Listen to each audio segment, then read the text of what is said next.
한번 따라해 보시겠습니다. 끝까지 승리하는 빚진 자의 믿음. 개인적으로 목회를 하면 할수록 끝까지 승리하는 일이 정말 중요하다라는 사실을 갈수록 마음속에 이렇게 깨닫게 되어집니다. 저도 개인적으로 맡은 직책들이 조금 있다 보니까 많은 그리스도인들을 만나게 되기도 하고 또 관계를 맺게 되기도 합니다. 또 신앙과 또 영적인 어떤 문제가 있는 분들과 만나서 깊이 있는 대화를 나누고 그런 경우도 자주 있습니다. 그러면서 깨닫는 것이 분명히 큰 은혜도 체험했습니다. 또 열심히 있게 봉사도 했었습니다. 그런데도 불구하고 소위 말하는 시험이나 유혹에 지지 않고 끝까지 믿음을 지키는 사람이 결코 많지 않더라는 것입니다. 정말 많지 않다는 것입니다. 그런 면에서 제가 개인적으로 우리 김영길 목사님을 참으로 존경합니다. 그런데 여러분의 교회가 이제 42주년이 되었잖아요. 이만하면 됐지일까요? 아닙니다. 이 42주년을 통해서 여러분 정말 하나님의 교회를 사랑하는 마음을 가지고 또 한 번 위대한 내일을 향해서 새로운 도약이 이루어져서 끝까지 믿음으로 세상을 이기는 한 분 한 분이 다 되시기를 주의 이름으로 축원합니다. 성경은 분명히 말씀하잖아요. 베드로전서 1장 9절에 믿음의 결국은 곧 영혼의 구원을 받음이라고 말합니다.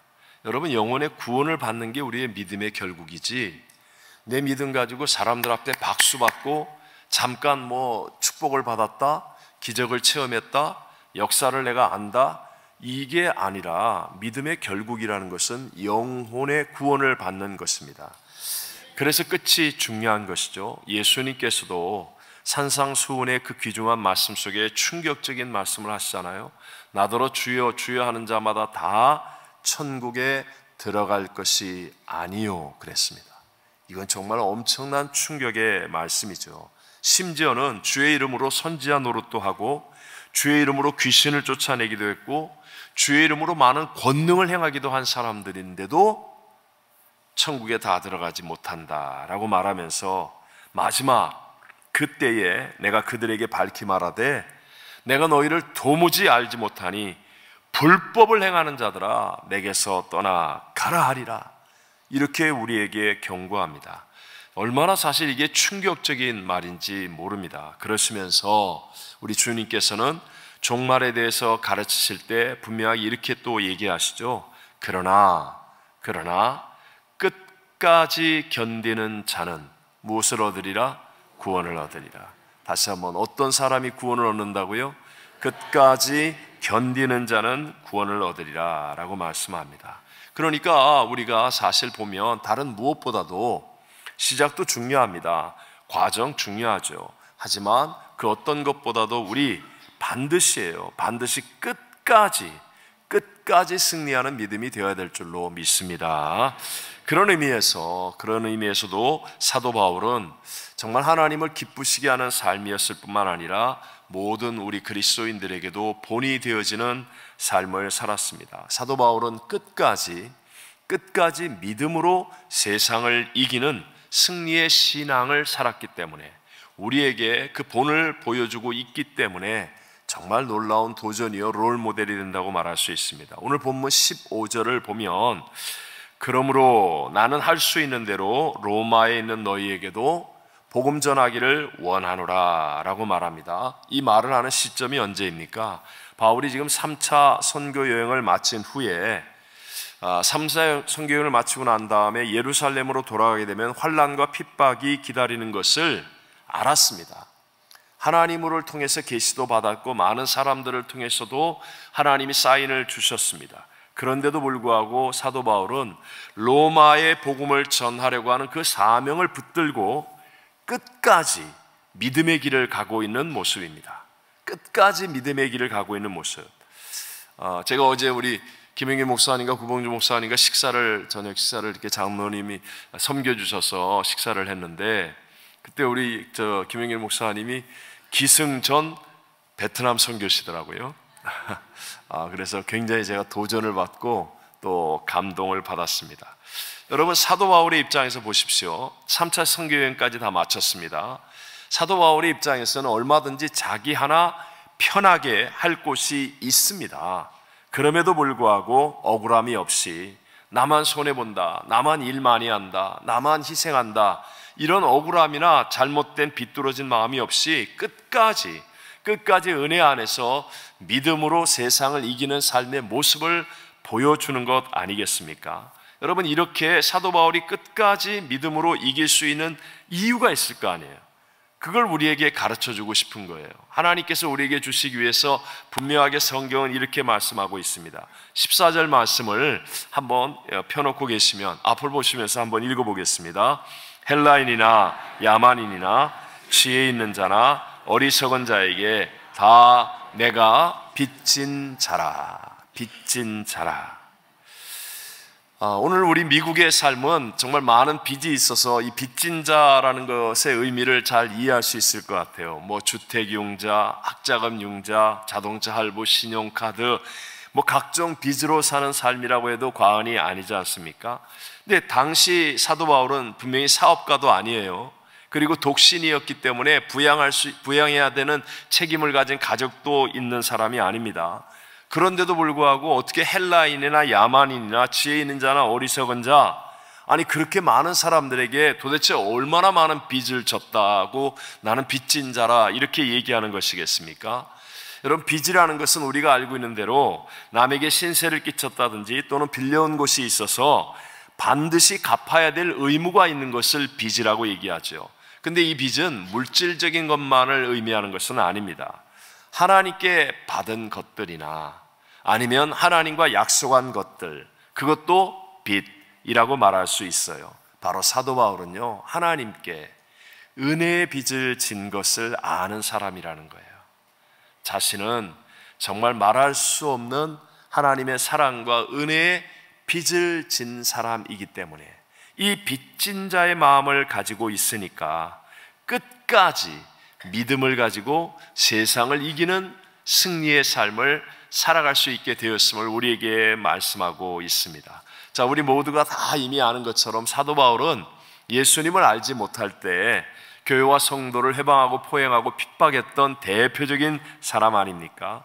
뭐 예루살렘 인근뿐만 아니라 이제는 다메섹에 있는 예수 믿는 성도들이 있다는 이야기를 듣고 대제사장의 공문을 받아다가 그들을 잡아오게 가두기 위해서 가던 길에서 중동의 대낮에 밝은 태양빛보다 더 밝은 예수의 빛을 보게 됩니다. 그리고 말에서 굴러떨어져서 고꾸라져서 예수 그리스도가 하나님이신 것을 깨닫고 구세주인 것을 깨닫게 되어지죠.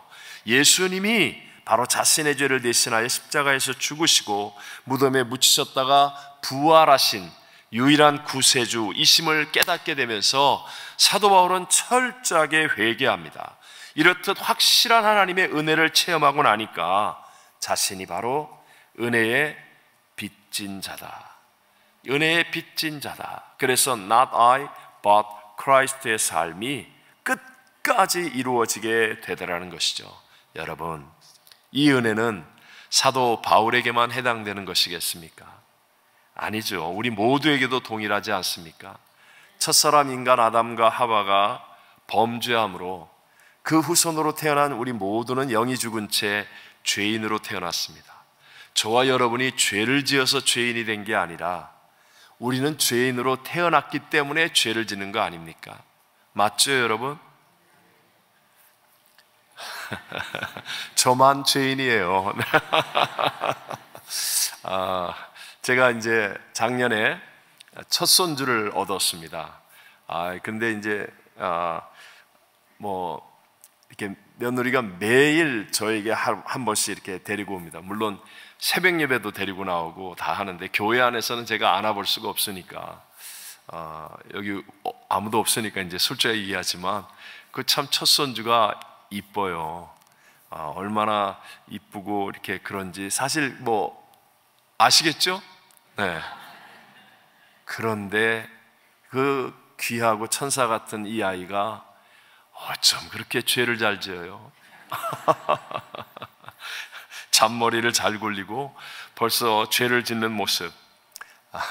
제가 여러분, 우리 모두는 죄인입니다.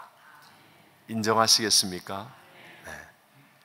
아무도 거짓말을 가르쳐 주지 않고 착하게 살아라, 정직하게 살아라 얘기하는데도 거짓말을 자동으로 합니다. 동생 잘 돌봐라 그러면 네 해놓고 부모들 안 보는데 가가지고 두들겨 팹니다. 잔디밭을 밟지 마세요 그러면 꼭 한번 밟아보고 가고 싶은 게 우리 모두의 마음이고, 하지 말라고 그러면 저거 손대지 말라고 그러고 저거 보지 말라고 그러고, 그러면 꼭 보고 싶고 하고 싶고 만지고 싶고 건드려 보고 싶은 게 또 우리의 죄성입니다. 그래서 우리 모든 사람들은요, 죄를 지어서 지옥에 가는 게 아니에요. 여러분, 예수 안 믿어서 지옥 가는 거 아니에요. 착각하지 마세요, 제발. 하나님이 예수 안 믿으니까 너희 놈들 그러고 다 지옥 가게 한다, 그거 아니에요. 우리는 자동으로 지옥 가는 사람들입니다. 우리는 다윗의 고백처럼 모친의 죄 중에 잉태하고 죄악 중에 출생하였기 때문에 우리는 그냥 두면 어떤 사람도 자동으로 다 지옥 갈 사람인데, 하나님이 사랑이시기 때문에 지옥으로 자동으로 가는 나 같은 죄인인데도 불구하고 나를 구원하기 위해 한 분밖에 없는 독생 성자를 이 땅에 보내셨고, 내 힘으로 해결할 수 없는 죄 사함의 문제를 그 거룩하고 흠도 없으신 하나님이신 예수님께서 인간의 몸을 입고 이 낮고 천한 곳에 오셔서 사시다가, 그리고 십자가에서 죄의 값 사망을 대속 제물이 되어 다 이루었다 하시면서 죽으신 거예요. 그래서 이 말할 수 없는, 세상에서는 경험할 수도 없고 발견할 수도 없는 이 은혜와 사랑 때문에 내가 그 예수를 믿음으로 말미암아 예수의 부활의 영이 나의 죽은 영과 연합하여 거듭나게 되는 것이고, 우리가 죄인인데도 불구하고 예수님의 십자가의 은혜, 대속의 죽으심과 부활의 은혜로 말미암아 지금 죽어도 천국 가서 하나님 앞에서 예수님 때문에 의롭다라고 인정받는 구원의 자녀가 된 줄로 믿습니다. 그러니까 이거 명확하게 하셔야 돼요. 예수 안 믿어서 지옥 간다, 말은 비슷한 것 같지만 이 뉘앙스는요, 마치 하나님이 막 지옥에 보내시는 분 같잖아요. 그게 아니에요. 우리는 자동 지옥 갈 사람들이에요. 자동 지옥 갈 사람들인데 하나님이 상상할 수 없는 은혜와 사랑으로 나를 건져서, 그래서 나를 구원의 하나님의 자녀가 되게 하시고 천국 가게 하시고 이 땅에 사는 동안도 예수 안에 있는 생명의 풍성함을 누리게 해 주신 줄로 믿습니다. 그래서 에베소 2장 8절만 읽어보아도 너희는 무엇에 의하여? 그 은혜에 의하여 무엇으로 말미암아? 믿음으로 말미암아 구원을 받았으니 이것은 너희에게서 난 것이 아니요, 우리에게는 구원받을 수 있는 어떤 것도 없었어요. 근데 하나님의 선물이라, 하나님의 선물이라. 그러므로 여러분, 예수 그리스도를 나의 구세주로 믿으시는 분은 아멘 합시다. 내가 잘났건 못났건 풍성하건 부족하건, 내가 의롭건 아니면 남들에게 욕을 먹는 사람이라 할지라도, 죄짓고 불의하고 추하고 못나다 할지라도 예수님을 구세주로 믿었더니 하나님의 은혜의 선물로 인하여서 내가 구원을 받게 되었다는 것. 여러분, 이게 바로 우리가 하나님께 빚진 자라는 가장 확실한 증거 아닙니까? 왜 이 빚진 자의 마음이 중요합니까? 빚진 자의 마음이 우리를 겸손하게 하기 때문이에요. 겸손하게 하기 때문에. 베드로전서 5장 5절에 말할 때 하나님은 교만한 자를 대적하시되 겸손한 자들에게는 은혜를 주시느니라 라고 말씀합니다. 역사의 주관자세요. 생사화복을 다스리는 분입니다. 하나님이 문을 열면 닫을 자가 없고 닫으면 열 자가 없으십니다. 그분은요, 교만한 자를 대적하세요. 교만한 자를 대적하시지만, 그러나 겸손하게 하나님 앞에 엎드리면 그 어떤 사람이라도 하나님의 은혜와 생명, 하나님 풍성한 복을 받게 되는 줄로 믿습니다. 겸손, 이 말의 라틴어 어원은 흙을 뜻하는 후무스라는 말에서 나왔어요. 흙 중에서도 영양분과 유기질이 아주 많은, 그걸 부식토라고 그러죠. 썩어서 비옥하게 된 흙을 얘기합니다. 여러분, 겸손한 사람이 되어지면 반드시 이렇게 되어지는 거예요. 우리가 어렵게 생각할 거 없습니다. 구역이 모이거나 아니면 기관이 모이거나 어디 선교를 가거나 교회가 모일 때에도 겸손한 사람이 한 명 들어오면 그러면 그 전체의 분위기가 아주 기름지고 비옥해지는 것 같아요. 겸손한 사람이 자신을 낮추면서 기꺼이 자기가 섬기고 희생하려고 하는 사람이 있으면 분위기가 정말 아주 생명의 풍성함을 누리게 해줍니다. 근데 반대로 말입니다. 뭐 구역이든지 기관이든지 선교든지 뭐 교회든지 교만한 사람이 하나 들어와서 막 불평불만을 얘기하고 남을 지적하고 그러면 그냥 순식간에 사막같이 삭막해지고 생명의 풍성함도 사라지는 것을 우리 느끼지 않습니까? 우리 교회도 마찬가지라는 거예요.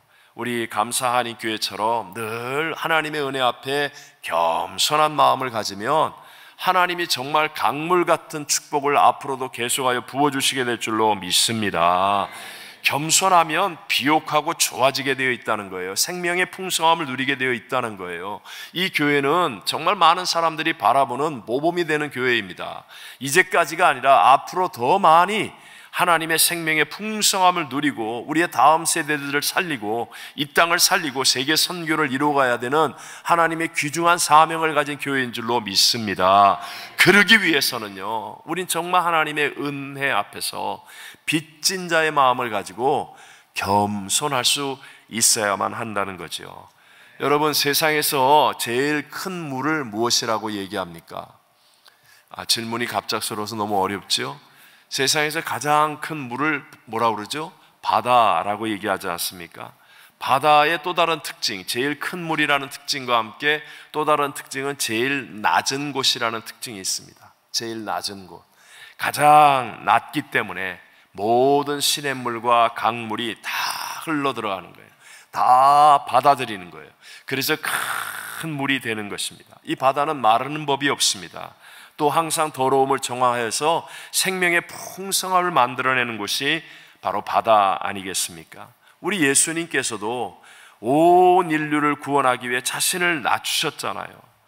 본체, 하나님의 영광의 본체이신데도 불구하고 자신을 낮추셔서 죽기까지 복종하셨어요. 가장 낮은 자에서, 십자가가 지금은 거룩하고 아름다운 상징이지만 그러나 여러분, 십자가는 가장 잔인하고 무서운 죄인의 형틀이었지 않습니까? 예수님이 하나님의 영광이신데, 하나님의 본체이신데, 그런데 육신을 입고 이 낮은 곳, 가장 작은 곳, 마구간의 말밥통에서 태어나시고 목수의 천민의 마을에서 자라시고, 그리고 그 저 죄인의 형틀 십자가에서 죽으시며 낮추셨어요. 저 십자가 앞에 가까이 가지 못할 사람이 어디 있습니까? 내가 아무리 죄인이라 할지라도, 내가 아무리 고통 중에 있다 할지라도, 내가 아무리 심각한 질병 속에 있다 할지라도, 내가 아무리 외롭고 고독하고 힘든 상황이 있다 할지라도 십자가 앞에 나가지 못할 사람이 어디 있습니까? 저 십자가는 모든 사람을 받아들이고 모든 마음을 받아들이고 모든 어려움을 받아들여서 부활로 변화시켜 주시는 하나님의 약속인 줄로 믿습니다. 그래서 겸손해야 되는 거예요. 예수님이 자신을 낮추셨기 때문에 나와 함께 하시는 예수님, 내 안에 계신 예수님께서도 나를 겸손하기를 원하시는 거예요. 내가 높아지기를 원하시는 게 아니라 겸손한 거예요. 물론 우리는 고울이 있어야 됩니다. 어떤 일을 하든지 열심히 해서 어떤 정상에 가야 되지요. 하지만 정상이라는 곳은 머무는 곳이 아닙니다. 여러분, 에베레스트 산이 제일 높잖아요. 전 세계 사람들이 정상에 오르기 위해서 얼마나 많은 수고와 대가를 지불합니까? 그런데 정상에 올라가서 뭐 미국 성조기를 꽂든 태극기를 꽂든 꽂은 다음엔 어떻게 해야 돼요? 내려와야 되는 거예요. 거기에 계속 머무르고 있으면 어떻게 돼요? 거기 머무르면 그게 조난인 사고예요. 죽는 거예요. 예? 올라가야죠. 모든 분야에서 최선을 다해서 여러분이 맡은 일을 잘하기 위해서 최선을 다해야죠. 창립 42주년 부흥성에 있다. 최선을 다해서 성가대가 오늘 찬양하듯이 정말 아름다운 찬양으로 최선을 다해서 올라가야죠. 그러면 불렀어요. 그러고 난 다음에 어떻게 해야 돼요? 내려가야죠. 오늘 아침에 또 전화했고, 우리 찬양 오늘 대단하지 않았어? 저녁에도 우리 찬양은 정말 대단했던 거, 진짜 잘하셨거든요. 근데 잘하셨으니까 하나님께 영광 돌리고 그 다음에 어떻게 하라고요? 내려가야 되는 거예요. 여러분들 봉사하고 난 다음에, 주일날 수고하고 난 다음에 얼른 내려가야죠. 내가 교회에서 누군데, 그러고 나서 월요일날 세상에 나가서 내가 그럼 박살나는 거예요. 조난사고 나는 거예요. 내려가야 돼요. 내려가야 돼요. 그럴 때 하나님의 능력이 임하는 것 아니겠습니까? 오늘 보면 16절에 바울이 얘기합니다. 내가 복음을 부끄러워하지 아니하노니 이 복음은 모든 믿는 자에게 구원을 주시는, 따라 하시겠습니다. 하나님의 능력이 됨이라. 하나님의 능력이 됨이라. 복음은 하나님의 능력입니다. 십자가의 예수가 하나님의 본체이신데도 가장 낮아지셔서 우리를 대신하여 죽으신 그 은혜의 빚진 자의 마음을 가지고 복음을 붙잡으면, 그러면 여러분 하나님의 능력이 임하는 거예요. 하나님의 능력이 무엇입니까? 제가 저희 교회에서는 종종 자주 하는데, 여러분 신앙생활이라는 것은 그냥 내가 교회 나와서 조금 나 자신 안에 잠재되어 있던 어떤 능력을 개발시키거나, 아니면 분주하고 화나고 짜증나는 마음을 좀 진정시키고, 그래서 나의 삶이 조금 더 평안을 찾고 좋아지는 것, 이걸 위해서 신앙생활하는 거 아닙니다. 물론 그것도 이루어지겠죠. 하지만 그게 복음, 하나님의 능력이 아니라는 거예요. 복음, 하나님의 능력이라고 말하잖아요. 신앙생활은요, 내게는 전혀 없었던 것인데 놀랍게 예배를 드리고 하나님 신앙생활을 하다 보니까 내게 막 비전이 임하고, 내게는 전혀 없었는데 막 용기가 내게 임하고, 도무지 다른 사람이 보면 끝장났다, 망했다, 절망이다 그러는데 예배 드리고 나면 내 안에 말할 수 없는 평화가 넘쳐나고 소망이 넘쳐나고, 내게 없었던 하나님의 지혜가 임하고 내게 없었던 하나님의 용기와 능력이 나타나는 것, 이게 복음입니다. 이게 신앙생활입니다. 그냥 교회 와가지고 내 자신을 조금 개발하고 내 자신을 조금 더 감다운하고 나를 조금 더 좋게 만드는, 이게 신앙생활, 그 정도가 이것도 이루어지겠죠. 예배드리면서 이루어지겠죠. 하지만 이런 정도가 아니라 복음은 하나님의 능력이 됩니다. 능력. 하나님이 어떤 분이에요? 어제 우리 아브라함이 고백한 것처럼 죽은 자도 살리고 없는 것도 있는 것처럼 부르시는 전지전능하신 분이 우리 하나님 아니십니까? 자, 하나님은 문제보다, 하나님은 대적보다, 하나님은 불경기보다, 하나님은 질병보다, 하나님은 사망보다, 하나님은 하실 수, 여러분 믿으세요? 그분이 하나님이에요.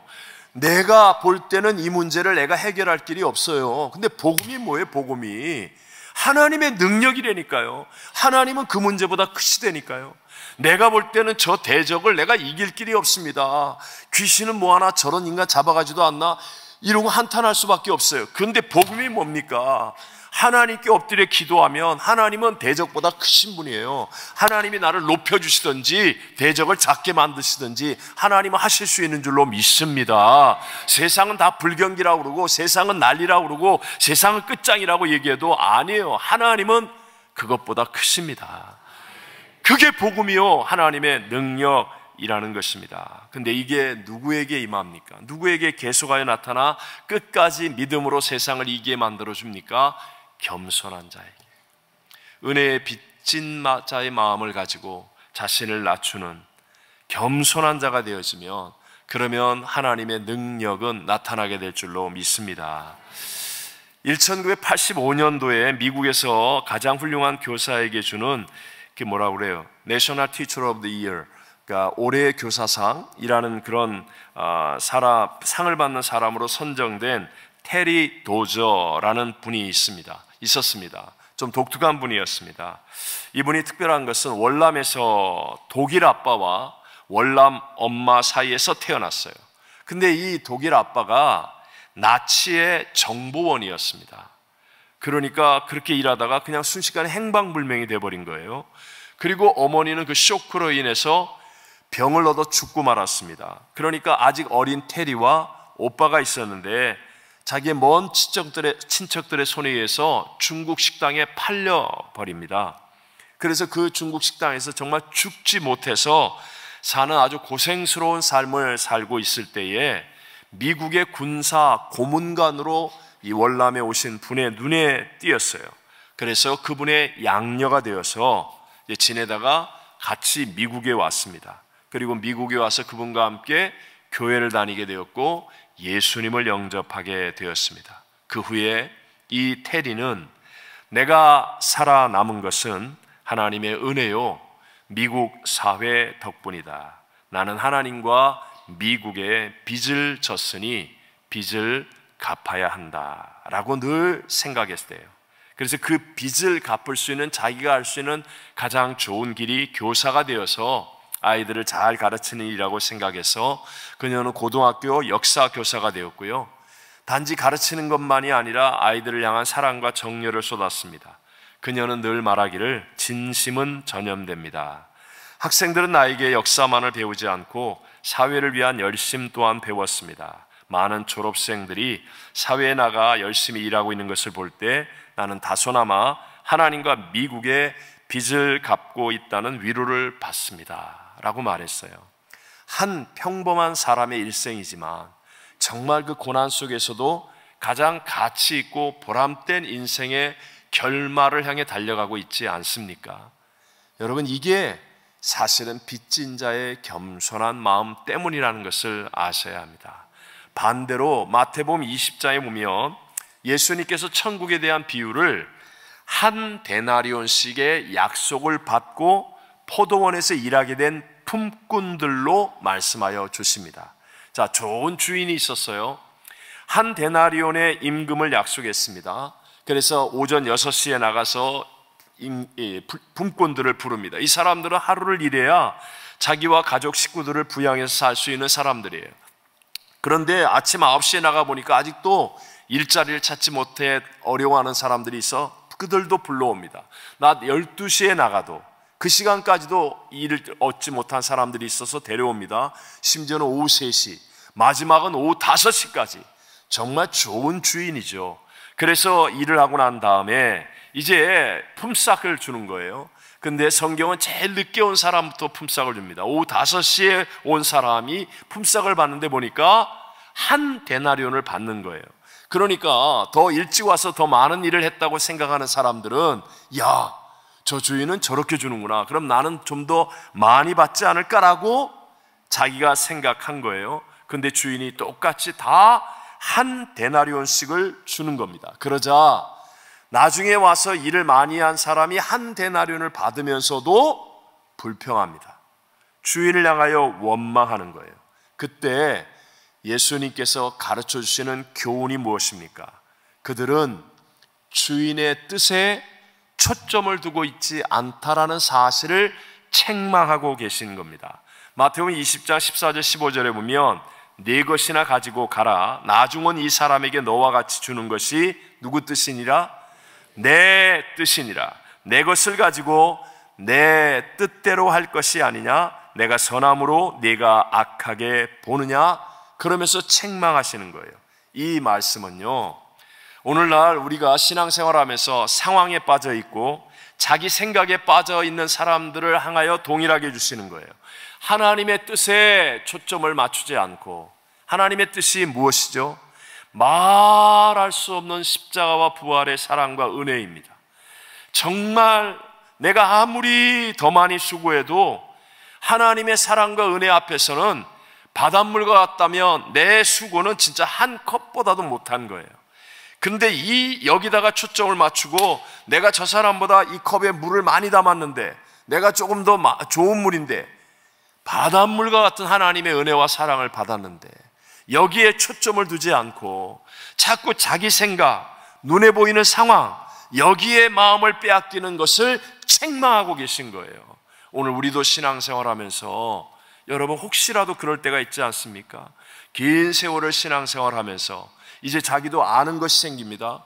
교회 생활이 익숙합니다. 눈으로 판단할 수 있는 선악의 분별들이 뛰어나게 됩니다. 그러면서 자꾸 자기 생각으로, 자기 눈으로, 자기의 상황으로 이렇게 해석하려고 하다가 우리도 주님께 책망받을 수 있는 사람이 될 수 있다. 반대로 우리는 어떤 경우라도 하나님의 뜻에다가 포커스를 둬야 합니다. 십자가와 부활의 은혜 앞에 하나님, 나는 정말 말할 수 없는 하나님의 은혜를 받은 빚진 자입니다. 하나님 앞에 그저 감사할 뿐입니다. 하나님께 포커스를 두고 살아가는 사람이 되면 손해보는 게 아니라, 억울한 삶을 사는 게 아니라 실수가 없으신 하나님께로부터 더 크고 더 놀라운, 더 많은 하나님의 은혜와 복을 누리게 될 줄로 믿습니다. 17절 말씀입니다. 복음에는 하나님의 의가 나타나서 믿음으로 믿음에 이르게 하나니 기록된 바 오직 의인은 믿음으로 말미암아 살리라 함과 같으니라 했습니다. 여러분, 제발 문제에 초점을 두지 마십시오. 생각해 보십시오. 죄와 문제에 대한 심판 중에 여러분, 세상에 임한 가장 큰 심판이 무엇이었겠습니까? 노아 홍수의 심판이지요. 노아 홍수의 심판 이후에 세상이 바뀌었습니까? 세상이 바뀌었다고 생각하십니까? 안 바뀌었습니다. 노아는 여전히 술 취했고, 함은 여전히 아버지의 권위를 우습게 여기며 함부로 말했고, 그리고 그 뒤에도 세상은 또 바벨탑을 쌓았습니다. 아무리 심판하고 정죄해도 안 바뀝니다. 소돔과 고모라 성을 향하여 불과 유황의 심판이 임했습니다. 바뀌었습니까? 안 바뀝니다. 세상을 바꿀 수 있는 것은 오직 복음의 능력밖에 없습니다. 여러분, 절대로 문제를 바라보며 화내지 마십시오. 선악으로 판단하며 정죄하는 자리에 있지 마십시오. 그러지 마시고 무슨 일이 있더라도 눈을 들어 십자가와 부활의 예수를 바라보게 되시기를 바랍니다. 어떤 경우에라도 억울해도 참으십시오. 우리 주님은 더 억울하셨습니다. 그러나 하나님은 실수를 하지 않습니다. 여러분, 주님이 억울하게 십자가에 죽으셨어요. 조롱과 멸시와 천대를 다 받으셨어요. 그런데 우리 하나님은요, 그를 죽은 자 가운데 일으키잖아요. 하늘 위에 있는 것, 땅에 있는 것, 땅 아래에 있는 모든 것들이 만물이 예수님 발 앞에 무릎을 꿇게 만들지 않습니까? 부활의 첫 열매가 되어 영광의 구세주가 되게 하지 않습니까? 우리 하나님은 나의 억울함을 알고 계십니다. 그러니까 여러분, 문제를 상대해서 싸우지 마시고 선악을 분별하면서 네가 악하다, 옳다, 그르다, 맞다, 틀리다, 잘했다, 잘못했다, 내 편이다, 네 편이다 하지 말라는 거예요. 교회 생활하시면서 특별히 교회는 복음입니다. 복음에 하나님의 능력이 있음을 믿으시기 바랍니다. 무슨 일이 있더라도 억울하면 더 많이 예수님께 가까이 오십시오. 십자가의 발 앞에, 십자가 더 가까이 오셔서 그 발 앞에 무릎을 꿇으십시오. 더 많이 기도하십시오. 하나님은 내 머릿돌 수를 헤아리시고 다 알고 계시다는 거예요. 프레데릭 레만 목사님이라는 분이 계셨어요. 이분도 하나님의 은혜에 빚진 자의 마음을 갖게 되었습니다. 그러나니까 가슴이 불타올라 사명자의 길을 가는 거예요. 근데 당시에 요즘과 같지 않은 시대이니까 가난한 시골 교회를 다니다 보니까 생활비 문제가 전혀 해결이 되지 않습니다. 그래서 여러 가지 일들을 같이 하면서 그러면서 복음을 전하는데, 한 번은 치즈 공장에 가서 치즈를 만드는 일을 하고 있었어요. 근데 너무 힘이 든 거예요. 힘이 들고 자신의 사역이 왠지 좀 뭐라 그럴까, 마음에 슬픔도 다가오고 낙심이 다가오고 그런 상황이었습니다. 근데 치즈 공장에도 그날도 이제 일하러 나가는데 아내가 도시락을 싸주는 거예요. 매일 점심을 싸주는데 그 도시락을 딱 열어보는데 그 안에 아내가 손으로 글편지를 썼습니다. 바다가 먹물이고 하늘이 두루마리인들 어찌 하나님의 사랑을 적으랴. 그런 시 한 구절을 넣어 주었습니다. 근데 이 시를 읽는데 갑자기 하나님의 터치죠. 성령님의 터치, 자기를 부르셨던 하나님의 사랑, 하나님의 십자가의 그 은혜가 막 기억이 되면서 넘쳐 흐르는 거예요. 그때 쓴 곡이 바로 우리가 지금 부르는 찬송가 304장입니다. 하늘을 두루마리 삼고 바다를 먹물 삼아도 한없는 하나님의 사랑 그 이룩할 수 없겠네. 하나님의 크신 사랑 그 어찌 닿았을까. 저 하늘 높이 사도 채우지 못하리. 하나님 크신 사랑은 측량 다 못하네. 영원히 변치 않는 사랑 성도여 찬양하세.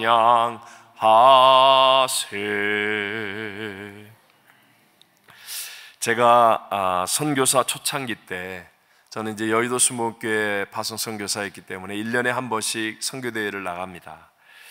선교사 초창기 때 한국에 갈 때는 그때만 해도 뭐 갈 데도 별로 없고, 그래서 제 형님 목사님께서 이렇게 같이 사역을 하셨던 보육원에 가서 집회를 했었습니다.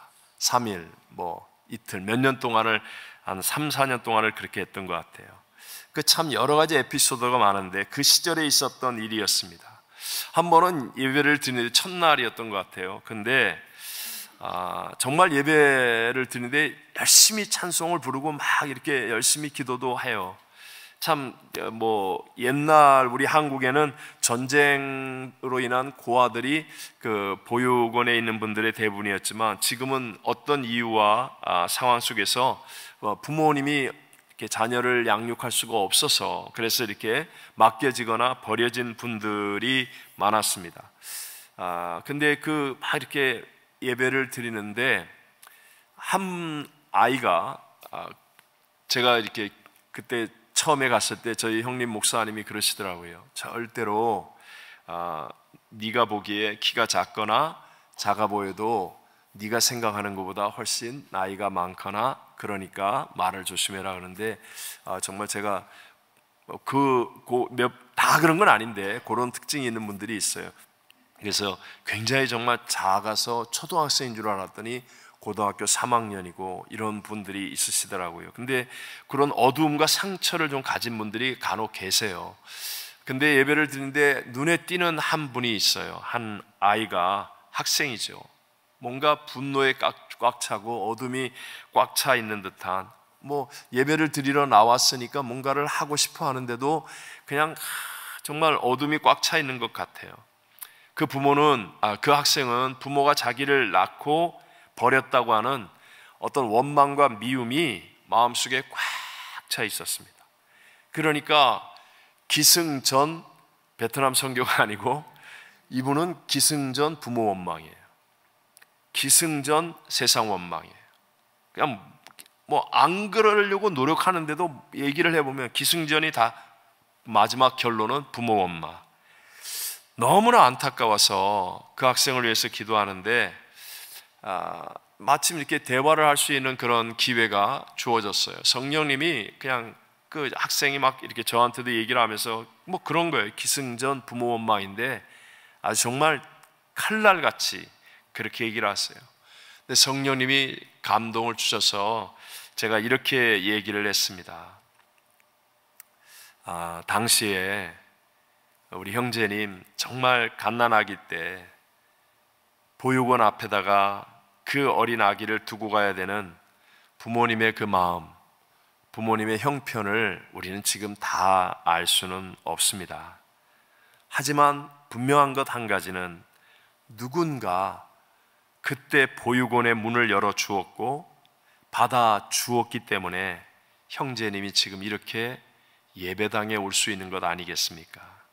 그때 당시에 보육원은 갓난아기를 위한 준비가 전혀 없었음에도 불구하고 누군가 우유를 마련해주고 데워주고 시간 맞추어서 먹여주고 기저귀를 갈아 주어서 형제님은 살았지 않습니까? 비록 부족함이 있을지라도 피 한 방울 안 섞인 형제님을 15년 이상이나 먹이고 재워주고 공부시켜준 그 은혜는 있는 것 아닙니까? 그리고 무엇보다도 형제님은 예수님이 십자가에서 죽으시고 부활하신 그래서 그것을 믿음으로 구원받았다고 하는 그 은혜는 형제님이 받은 것 아닙니까? 이제 형제님은 하나님이 사랑하는 하나님의 아들이 된 것입니다. 여기까지 얘기를 했어요. 100%는 아니었었어요. 하지만 그 다음날 저녁 예배 때 그 학생이 나와서 정말 많이 우는 거예요. 막 정말 얼마나 많이 울면서 기도를 하는지, 그때 그 모습이 지금도 눈에 아련할 정도로 정말 간절히 기도했습니다. 그분이 기승전 부모 원망에서 기승전 하나님의 은혜로 바뀌었어요. 정말 바뀌고 나니까 자기에겐 하나님 아버지가 계신다, 이렇게 하고 나니까 지금 많은 세월이 흘렀어요. 아주 훌륭한 중소기업의 사장이 되셨고요, 결혼해서 3 자녀의 아버지가 되셨고요. 제가 거기까지는 이제 아는 사실입니다. 너무 훌륭하게 잘 되었어요. 혹시 여러분, 우리 지금 신앙생활하고 있는데 여러분도 기승전 건강 무슨 약 무슨 혹시 그렇게 계신 분 안 계세요? 어떤 분은 기승전 돈 기승전 자녀 혹시 이렇게 가신 분은 안 계십니까? 기승전 세상 얘기, 정치 얘기 그냥 이렇게 되어 가고 있지는 않습니까? 오늘날 세상이 우리를 인풋시키면서 자연스럽게 우리를 도둑질하고 있습니다. 원수마귀가. 우리는 아무리 몸이 아파도, 아무리 나의 사업과 직장에 어려움이 다가와도, 아무리 가정과 자녀에게 문제가 많이 있을지라도 우리는 기승전 예수님이 되어야 될 줄로 믿습니다. 예수님의 은혜를 과소평가하지 마십시오. 기승전 예수님이 되면, 예수님은 인생의 키예요. 인생의 문제는 다양하고 각양각색이지만 그 문제를 풀 수 있는 키는 하나입니다. 오직 예수님이에요. 기승전 예수님이 되십시오. 그러면 내가 알지 못하는, 내 수준을 뛰어넘는, 내가 상상하지 못했던 수천 수억만 가지의 방법으로 하나님의 복음의 능력이 나에게 임하고 체험되어지고 간증할 수 있게 될 줄로 믿습니다. 제가 마지막으로 이 이야기하고 마치겠습니다. 우화 얘기 여러분도 아마 다 한두 번은 들어보셨을 거예요. 금간 항아리에 대한 이야기입니다. 어떤 사람이 옛날에는 이렇게 물지개를 지고 다니지 않습니까? 양 어깨에 지게에다가 이 물 항아리를 메고, 그때는 물통이 없어서 물 항아리를 가지고 물을 날랐다고 합니다. 근데 왼쪽에 있는 항아리는 금이 간 항아리였어요. 그래서 물을 가득 채워서 출발은 했지만 집에 오면 오른쪽 항아리는 물이 가득 찬 모습 그대로인데 왼쪽 항아리는 반 이상이 비워져 있는 거예요. 그러니까 이 왼쪽 항아리가 주인한테 너무 미안해가지고, 그래서 주인에게 말하는 겁니다. 주인님, 나 때문에 항상 일을 2번씩 하는 것 같아서 죄송해요. 이 금이 간 나 같은 항아리는 버리고 이제 새 것으로 쓰세요. 그랬더니 주인이 그 금이 간 항아리에게 말하는 겁니다. 나도 네가 금이 간 항아리라는 것을 알고 있단다. 내가 금이 간 것을 알면서도 일부러 바꾸지 않는 거야. 우리가 지나온 길 한번 돌아보렴. 한번 양쪽을 바라보아라. 물 한 방울도 흘리지 않은 오른쪽 길에는 아무 생명도 자라지 못하는 황무지이지만 왼쪽 이 길에는 네가 흘리는 물 때문에 아름다운 꽃과 풀이 무성하게 자라고 있지 않니? 너는 금이 같지만 너로 인해서 많은 생명이 자라나는 모습이 아름답지 않니? 나는 그 생명을 보면서 즐거워하고 있단다. 여러분, 우리가 정말 강하고 쌩쌩해야만 훌륭한 겁니까? 그렇지 않습니다. 비록 내가 깨어지고 금이 간 항아리 같을지라도 예수님 바라보고 예수님의 은혜가 담기면, 그러면 여러분, 나 같은 사람을 통해서 내가 보지 못하는 사이에 정말 아름다운 하나님의 역사가 이 땅 가득히 일어날 수 있게 될 줄로 믿습니다. 누구든지 어떤 상황이든지 여러분, 믿음이에요. 믿음. 복음을 믿는 믿음으로 살아야 합니다. 기승전 예수님이 되셔서, 그래서 정말 하나님의 아름다운 역사로 또 한 번 위대한 새 역사를 만들어가는 우리 감사하는 교회와 귀한 새벽 예배 성도들이 다 되시기를 주의 이름으로 축원합니다. 축원합니다.